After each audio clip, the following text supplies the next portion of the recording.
तुमच्या घराण्यावर कधी बोललोच नाही मी, तुमच्यावरती बोललोय. आणि मी वैयक्तिक मॅटर मध्ये पडत नाही. बाईच्या आडून वार नाही करत मी कधी तुमच्यावर. फार तुम्हाला 4-5 दिवसाच सांगतो. त्याचीच बायको आली होती. माझ्या घर दुसरा असता तर म्हणला असता काढा उकरून याचा आता द्यायला तयार येते ना, ती जोडतोलय गाबाळी म्हणती ती. आणि सगळं काय येते 30-35 वर्षाचं वाईटापासून चांगल्यापर्यंत सगळं आहे. म्हणलं जावा तुम्ही इथून, आम्ही बाईच्या आडून वार नाही करत. आज पूर्ण त्यांच्या भाषणामध्ये तुमच्या नावाचा उल्लेख दरिंदे पाटील केला आणि मराठा आणि ओबीसी मध्ये जे अंतर पडले ते तुमच्यामुळे झाले असं त्याने आरोप केलाय. आता त्यो दलिंद्र काय म्हणला त्यांनी थोडंच मी होणार आहे. दलिंदर त्यो सवय लागली त्याला दलिंद्री करायची. त्यो काही म्हणल्यानी मला काय फरक पडणार आहे. माझा समाज माझ्यासाठी महत्वाचा, माझ्यासाठी माझा समाज महत्वाचा आहे. यांनी आमच्यावरती सगळी दलिंद्री टाकली, यांनी आमचं आयुष्य खुटवलंय. ते पूर्ण करायला काम करतोय मी चांगलं समाजाचं. यांनी महाराष्ट्राच्या मागे साडेसाती लावली आणि ती खरं इतकं दलिंदर आहे. मी हमेशा सांगतो तुम्हाला, ती लय मोठा शेणी आहे. ते गुरड भुजबळ ती म्हणजे कुठल्याही सरकारला प्युअर साडेसाती. अरे ज्याने आरक्षण दिलं त्याचा उपकार ठेवला नाही. पवार साहेबांनी यांना आरक्षण दिलं तर पवार साहेबाचा उपकार ठेवला नाही. इतकं गुरट आहे ती, इतकं दलिंदर आहे. आमचं तर वाटलं झालं हो, आम्ही तर आमचं लढून मिळूच, पण ज्यांनी दिलं त्यांच्याशी सुद्धा गद्दारी केली यांनी. धनंजय मुंडे यांनी थेट बोलले की काही जण मुख्यमंत्र्यांच्या आईबाबत अपशब्द वापरतात. महाराष्ट्रात आरक्षणावर विष पेरलं जात आहे. टीका केली तुम्ही. त्याचं काय राहिलंय? संपलेल्यावर बोलू नये माणसाने. आता संपलेल्यावर बोलू नये, निवडून आल्यावर मग म्हणावं मी पडो का. अरे तो आधी आता तो सांगन मी भूमिका मांडणारच आहे. मी 100% मांडणार आहे. आता आम्ही सुद्धा बसणारच आहेत, आम्ही भूमिका मांडणारच आहेत. अरे मी त्या उद्देशानं मुख्यमंत्र्याच्या आईला बोललोच नव्हतो. पण तुझी सुद्धा एक जुनी क्लिप आहे. तू पंतप्रधानाच्या आईला काय म्हणला होता? ती शब्द सुद्धा काढण्यासारखा नाही. म्हणला होता का नाही?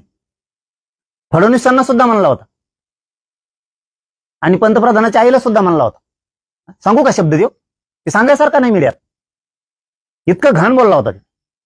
बघा त्याची क्लिप काढून, एक रेकॉर्डिंग त्याची व्हायरल झाली मागं, विरोधी पक्षनेता असताना. आपल्याला निधीला काय कमी आहे, तुम्ही एक व्हा फक्त.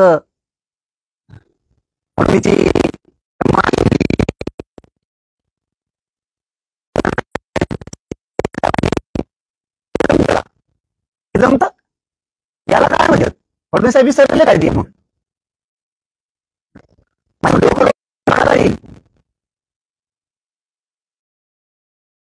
तुमच्या घराण्यावर कधी बोललोच नाही मी, तुमच्यावरती बोललोय.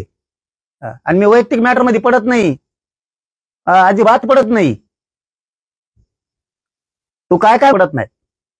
माझ्या दम आहे त्यांना समोरासमोर खेटायचा. बाईच्या आडून वार नाही करत मी कधी तुमच्यावरती.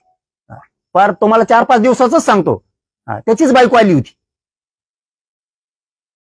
मला साथ द्या म्हणलं, मी कौटुंबिक याच्यात पडत नसतो. तुमचं तुम्ही तुमचं बघून घ्या. बाईच्या आडून वार करणारी अवलाद आपली नाही. तेच बायकोच आहे ना त्याची. मग त्या कोरोना मुंडे कोण आहेत? त्या 4 दिवस झाली इथे येऊन गेलेले. त्यांनी सांगितलं मला साथ द्या, माझ जो लागण ती. मला हे बोलायचं नव्हतं. त्यांच्या कुटुंबावर कधीच बोललो नाही मी. त्यांनी चूक केली म्हणून तुमच्यावर बोललो. तुमच्या कुटुंबावर कधीच बोललेलो नाहीत. पण तू जर तसे आरोप माझ्यावर लावित असला ना, तू काय कोणता दादा भादा लागून गेला नाही. तू माझ्या नादी लागू नको. आता 4 दिवसापूर्वी त्याची बायको येऊन गेली. त्यांनी सांगितलं लागण ते माझ्याजवळ. जाहीर सांगतोय मीडिया समोर आहे. सरळ सांगितलं बाईच्या आडून गेलं पुन्हा आपण गोळ्या मारीत नसतो. आपल्यात खेटायची हिंमत आहे, समोरासमोर खेटल. पण असं खोटं नाही करत. तुमचा कौटुंबिक वाद आहे, तुमचा वैयक्तिक विषय आहे. तुम्ही तुमचं आपलं वैयक्तिक तुम्ही तुमचं बघा. वैयक्तिक कुणाच्याही मॅटरमध्ये आपण पडत नाहीत. कुणाचे 40 लफडे असू नाही तर 50 असू. वैयक्तिक याच्यात आपण कधीही पडत नाही. हे संस्कार आहेत आमच्यावरती. तो यासारखे नाहीत असे. दिलं काढून दिलं त्यांना. विचारून घे, फोन लावून बोलत असला तिला तर काढून दिलं का नाही. माझ्या घर दुसरा असता तर म्हणला असता काढा उकरून याचा आता द्यायला तयार येते ना, ते जोडतोलय गाबाळी म्हणती ती. आणि सगळं काय येते 30-35 वर्षाचं वाईटापासून चांगल्यापर्यंत सगळं आहे. म्हणलं जावा तुम्ही इथून. आम्ही बाईची आडुंगी वार नाही करत. तुम्ही तुमचा लढा, तुम्ही तुमचा न्याय घ्या, नका घेऊ. नसता माझा जर दुसरा असता ना, कोणी संधी सोडली नसती. ध्यानात ठेव हे सुद्धा, माया नादी लागू नको. पाटील, मुंबईला जे आंदोलन झालं ते मराठा समाजाचं आंदोलन नव्हतं, तर ते दारूवाले आणि वाळूवाले आणले लोक होते आणि ते दरेंदे पाटलांनी आणले होते असं भुजबळ म्हणाले. त्याला काय कळतंय ते घुरट धावण्याला, घुरट सगळ्या दुनियेचं. त्याला काय कळतंय ते, तुम्हाला अक्कलदाड कळते ना, आपल्याला सगळ्याला अक्कलदाड असते, त्याची पैडी आहे. त्यामुळे त्याला काही डोकं चाला ना, त्याचं गुंग झालं. बोलता बोलता ते अर्ध सोडून देते. मला वाटलं मनाने बोलतं, काही कागद वाचून बोलत आहे ते. कागद वर काढित आहे, त्याच्या खाली आणतोय. अशाच लायकीच राहिले ते. बधीर करून टाकलाय मराठ्यांनी. त्यांना काही सुचतात, काय बोलावं, काय करावं, कुंकड जावा, कारण ते हक्काचं आहे. त्यामुळे ते मी मिळवणार आहे. तुम्ही कितीही ताकद लावा, किती पण. कसा जिया रद्द होतोय आणि तुमचे ते घुरट भुजबळची अवकात कळाली. तिथं आमची घोंगडी बैठक झालेली. त्याच्यामुळं फडणवीस साहेबांनी ओळखलं की काय आहे ती, काय लायकीचं आहे. फक्त राजकीय स्वार्थासाठी त्यांचा दबाव आणणं चालू आहे. आणि दुसरं काम आहे की बीड जिल्ह्यावर दहशत आणि भीती पसरायचं काम करायला लागेल.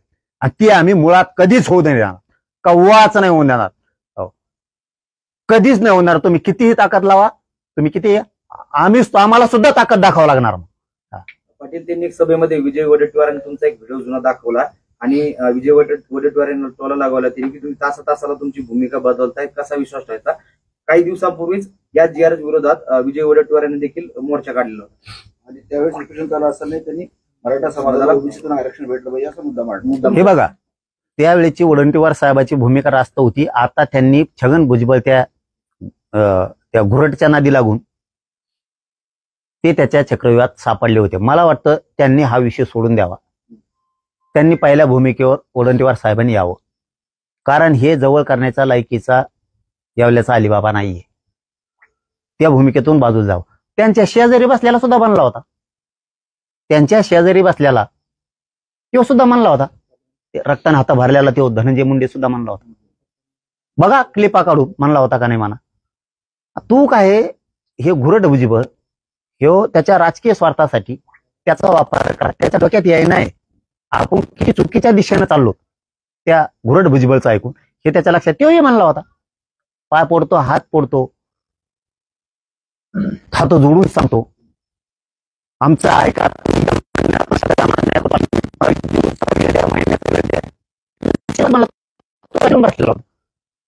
घुरट भुजबळला ते नाही दिसलं का? पण तो का मान्य करतो त्याला माहिती. आपल्याला सगळ्यांनी सोडून दिलं, त्या घुरट भुजबळला माहिती, सगळ्यांनी सोडून दिलं. त्या धनंजय मुंडेला बळीचा बकरा बनवा सध्या तरी, कारण तिथं 75% पेक्षा जास्त धनंजय मुंडेचेच लोक होते. त्याच्यामुळे त्याला माहिती याला हाताखाली सध्या तरी धरा. पण धनंजय मुंडेला एक माहित नाही, ह्यो कवाशी गेम करून जाईल याचा नियम नाही. तू तुझं राजकीय करिअरचं धनंजय मुंडेने बघाव, राजकीय करिअरच बघाव, चांगलं काम करायचं काम बघावं, त्याच्या नादी लागून कुटाणा करू नये. तुला वाटत असं निवडून आल्यावर आपण असं बोलायलो, आणखीन पुढं हाईच जाते 2-4 वर्ष कस तरी जाते ना रडत पडत. त्याच्यामुळे याचं ऐकू नये आणि आणखीनच सुधारायला चान्स आहे. त्यांनी सुधराव. ह्यो असाच हरभऱ्या झाडावर चढितो आणि आपटून देतो, कारण त्याला माहित झालाय आता आपण संपल्यात जमा आहेत. त्या घुरट भुजबळला आपण संपल्यात जमा आहेत. नेतृत्व धनगराकडं आणि धनगर बांधवाच्या नेत्याकडं जाण्याची शक्यता आहे. आपण संपल्यात जमाचे, म्हणून हे आपलं आता टाबरं टुबरं गोळा करतोय. देवेंद्र फडणवीस नेहमी म्हणतात की ओबीसी आमचा DNA आहे, पण परंतु छगन भुजबळ असं म्हणाले की तो DNA कधी सरकेल सांगता येत नाही. म्हणजे धमकी वजा एक इशारा त्यांनी दिलेला आहे. हे बघा, याच्याच मागे काय ओबीसी जातीचा नेता आहे राव. तुम्ही ओबीसीचा अर्थ समजून घ्या. ती आमची, मी काय बोलतो मी फक्त स्पष्ट बोला ना, तिथं आमची घोंगडी बैठक झालेली, तिथं घोंगडी बैठक झालेली आमची.